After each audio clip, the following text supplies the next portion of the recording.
جب بنت حوا کی عصمت جاگیرداروں، لٹیروں اور وڈیروں کے حکم پر پامال کی جائے، جب شریعت اور معیشت کے علم بردار ذاتی مفادات کو ملکی مفادات پر ترجیح دینے لگیں، جب بلکتی سانسیں اور آہیں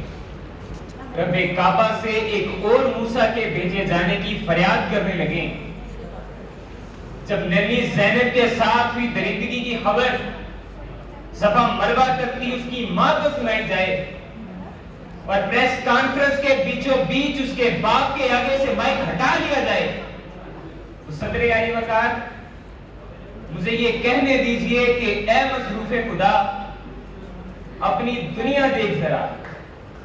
کہ اس دنیا میں نہ تو لکھنے والا کوئی قلم رہا، نہ ہی قوت ایمانی، نہ ہی ظالم کے خلاف آواز بلند کرنے والا کوئی رہا،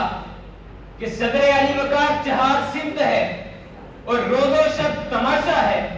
یہ احتجاج، یہ نعرے، یہ سب تماشا ہے۔ ہم ایسے لوگوں کی پہچان مجمع بازی ہے، ہم ایسے لوگوں کا نام و نسب تماشا ہے۔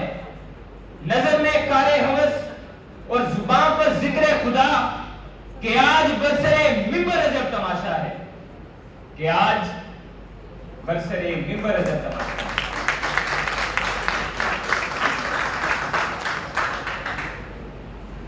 ہے۔ کوئی جو یہ اعتراف کرے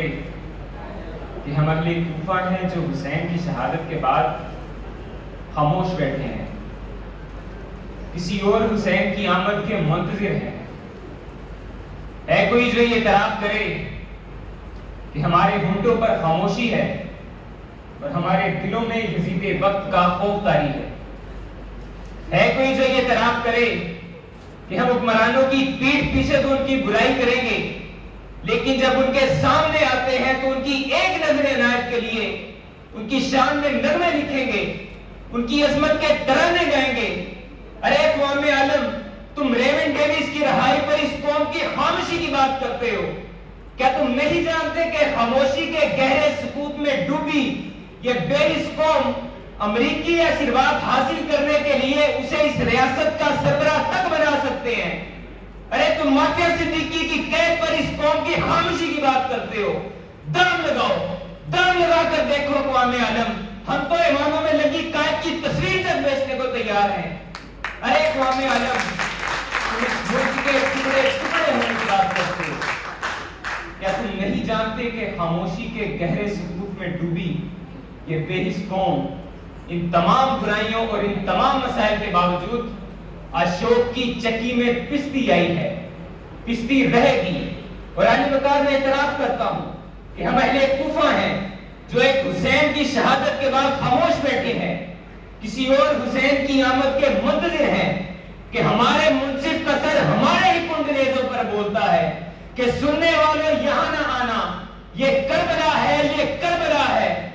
گوانے والوں، تمہارے محسن نے جان دی ہے، تمہاری خاطر سسک سسک کر تمہاری سوچوں میں جینے والا تمہارے تیروں سے مر گیا ہے، تمہاری سوچوں میں جینے والا تمہارے تیروں سے مر گیا ہے۔ ہمارے